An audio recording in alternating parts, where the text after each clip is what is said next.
പൂക്കൾ ഇഷ്ടപ്പെടുന്ന എല്ലാവരുടെയും മനം കവരുന്ന ഒരു പ്രിയപ്പെട്ട ചെടിയാണ് ആസ്റ്റർ. ഇന്ന് ആസ്റ്റർ ചെടിയുടെ വിശേഷങ്ങൾ അറിയാം. എല്ലാവർക്കും നിശാഗന്ധിയുടെ നല്ലൊരു വീഡിയോയിലേക്ക് സ്വാഗതം.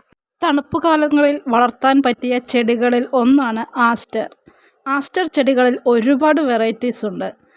1 മുതൽ 2 അടി വരെ വളർന്ന് ബുഷി ആയി പൂക്കൾ തരുന്ന വെറൈറ്റി ആണിത്.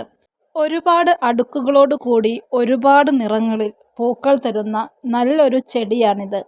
ഓരോ ഇലയിൽ നിന്നും ഓരോ ശിഖിരങ്ങൾ വന്ന് അവിടെ പൂമൊട്ടുകൾ ഉണ്ടാകുന്നു. ഒരു പൂമൊട്ട് കൊഴിഞ്ഞു പോകാൻ 3 ആഴ്ചയെങ്കിലും എടുക്കും. എല്ലാ പൂക്കൾക്ക് നടുവിലും മഞ്ഞ നിറമുള്ളത് കൊണ്ട് തന്നെ കാണാൻ നല്ല ഭംഗിയാണ്. ഒക്ടോബർ മുതൽ മാർച്ച് ലാസ്റ്റ് വരെ നിറയെ പൂക്കൾ തരുന്ന ഒരു ചെടിയാണിത്. 3-4 മാസം വരെ ഹെൽത്തി ആയിരുന്ന് നിറയെ പൂക്കൾ തരും. അതിനുശേഷം പതിയെ കരിഞ്ഞ് ഉണങ്ങി വരും. വിത്തിൽ നിന്നും പുതിയ ചെടികൾ ഉണ്ടാക്കിയെടുക്കുകയും ചെയ്യാം. ഞാൻ ഈ ചെടികൾ നഴ്സറിയിൽ നിന്നും വാങ്ങി സാധാരണ വീട്ടിലെ മണ്ണിനകത്ത് നട്ട് ഒന്ന് സെറ്റാക്കി വന്നതാണ് കേട്ടോ. അപ്പോൾ ഒരു 2 ആഴ്ച കഴിഞ്ഞിട്ടുണ്ട്. പ്ലാന്റ് എല്ലാം ഓക്കെയാണ്. അപ്പോൾ അതേ കുറച്ച് മണ്ണ്, കുറച്ച് ചാണകപ്പൊടി, ഇത് 2 ദിവസം മുന്നേ വെള്ളത്തിലിട്ട് വെച്ചിരുന്ന നമ്മുടെ ചകിരിച്ചോറ്, ഇതെല്ലാം ഇട്ട് മിക്സ് ചെയ്ത് ഇനി ഈ ഒരു പോട്ടി മിക്സിനകത്തേക്ക് എല്ലാ ചെടികളും മാറ്റി വെക്കുകയാണ്. അപ്പോൾ ഇത് നന്നായിട്ട് നമ്മൾ മിക്സ് ചെയ്ത് എല്ലാ ഭാഗങ്ങളിലേക്കും എല്ലാം ഒരേ ലെവലിൽ തന്നെ എത്തിച്ചിട്ട് എടുക്കേണ്ട ആവശ്യമുണ്ട്.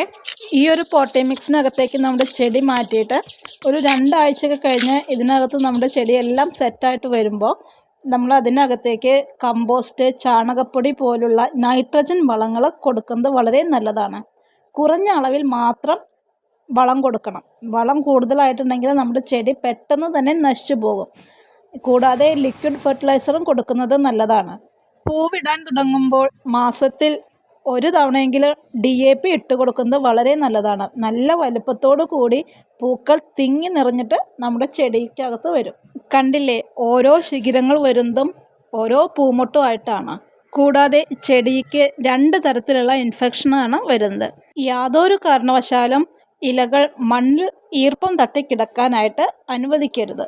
വളരെ എളുപ്പത്തിൽ മണ്ണിലെ കീടാണുക്കൾ ഇലകളിൽ പറ്റിപ്പിടിച്ച് ഇൻഫെക്ഷൻ ഉണ്ടാവുകയും അതേ തുടർന്ന് ചെടി നാശമാവുകയും ചെയ്യും.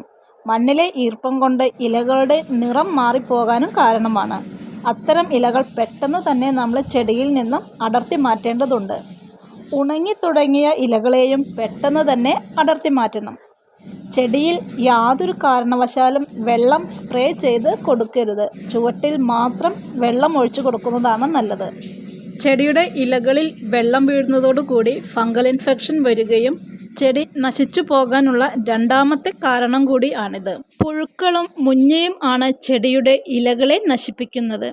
ചിത്രകീടത്തിൻ്റെ ശല്യം ഇലകളിൽ പുഴു ഇഴഞ്ഞതുപോലെ കാണാം. അത് തുടക്കത്തിൽ തന്നെ നമ്മൾ അടർത്തി മാറ്റുകയും അതിന് ആവശ്യമായിട്ടുള്ള മരുന്നുകൾ സ്പ്രേ ചെയ്ത് കൊടുക്കുകയും ചെയ്യാം.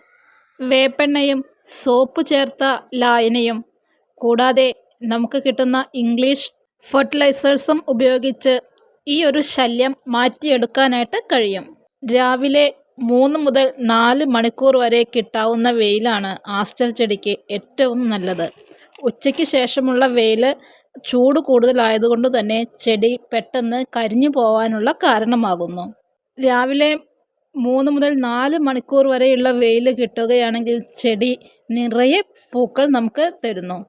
ഒരുപാട് ചൂട് ഈ ചെടിക്ക് താങ്ങാനായിട്ട് കഴിയില്ല. ദിവസവും വെള്ളം ആവശ്യമുള്ള ഒരു ചെടിയാണിത്. മണ്ണിൽ എപ്പോഴും ചെറിയ നനവ് വേണം, ഇല്ലെങ്കിൽ ചെടി വാടി കരിഞ്ഞു പോകും. ചെടിയുടെ ഇലയിൽ വെള്ളം വീഴാതെ മണ്ണിൽ മാത്രം നനച്ചു കൊടുക്കുക. നേരത്തെ പറഞ്ഞതുപോലെ ഇലയിൽ വെള്ളം വീഴുകയാണെങ്കിൽ ഫംഗൽ ഇൻഫെക്ഷൻ വരികയും ചെടി നശിച്ചു പോവുകയും ചെയ്യും. വേരിൽ നിന്നും പുതിയ ചെടികൾ ഉണ്ടായി വരുന്നത് കൊണ്ട് തന്നെ വേര് നന്നായി പടർന്നു പോകാൻ കഴിവുള്ള ഒരു പോട്ട് തന്നെ തിരഞ്ഞെടുക്കേണ്ടതുണ്ട്. ഫംഗൽ ഇൻഫെക്ഷൻ ഇല്ലാതെ ഇരിക്കാൻ നമുക്കിതിൻ്റെ പോട്ടി മിക്സിനകത്ത് സാഫ് കൂടി ചേർത്ത് മിക്സ് ചെയ്തെടുക്കാം. അതല്ലെങ്കിൽ ചെടി നട്ട് കഴിഞ്ഞ് നമുക്ക് സാഫ് വെള്ളത്തിൽ കലക്കിയിട്ട് ചെടിയുടെ കടയ്ക്കിൽ ഒഴിച്ചു കൊടുക്കുകയും ചെയ്യാം. കാരണം ഇത് നമ്മളെ വീട്ടിലെ മണ്ണുമായിട്ട് 2 ആഴ്ചയ്ക്ക് കൂടുതലായി അഡ്ജസ്റ്റായി വന്നൊരു ചെടിയാണ്. അപ്പോൾ അതുകൊണ്ട് തന്നെ സാഫ് കലക്കി കടയിൽ ഒഴിച്ചു കൊടുക്കുന്നതാണ് കുറച്ചുകൂടി നല്ലത്. അപ്പോൾ ആ ഒരു നനവ് ചെടിയുടെ എല്ലാ ഭാഗങ്ങളിലേക്കും എത്തുകയും ചെയ്യും. എന്തെങ്കിലും ഫംഗൽ ഇൻഫെക്ഷനൊക്കെ ഉണ്ടെങ്കിൽ അത് ആ സാഫിൻ്റെ ലായനിയോട് കൂടിയിട്ട് മാറിപ്പോവുകയും ചെയ്യും. ഈ ഒരു വലുപ്പത്തിൽ വരുന്ന ഒരുപാട് കളറ് ആസ്റ്റർ ചെടികൾ നമ്മുടെ ഔട്ട്ലെറ്റിൽ വന്നിട്ടുണ്ട്. ആവശ്യമുള്ളവരൊക്കെ ഒന്ന് ഓർഡർ ചെയ്തോളൂ കേട്ടോ. ഈ കാര്യങ്ങളെല്ലാം ശ്രദ്ധിച്ചാൽ തന്നെ നമ്മുടെ വീട്ടുമുറ്റത്തും പല നിറങ്ങളിലുള്ള പൂക്കളോട് കൂടി ആസ്റ്റർ സുന്ദരികൾ നിറഞ്ഞു നിൽക്കും. മറ്റൊരു സുന്ദരി ചെടിയുടെ വിശേഷവുമായി നമുക്ക് അടുത്ത ദിവസം വീണ്ടും കാണാം. Okay, by.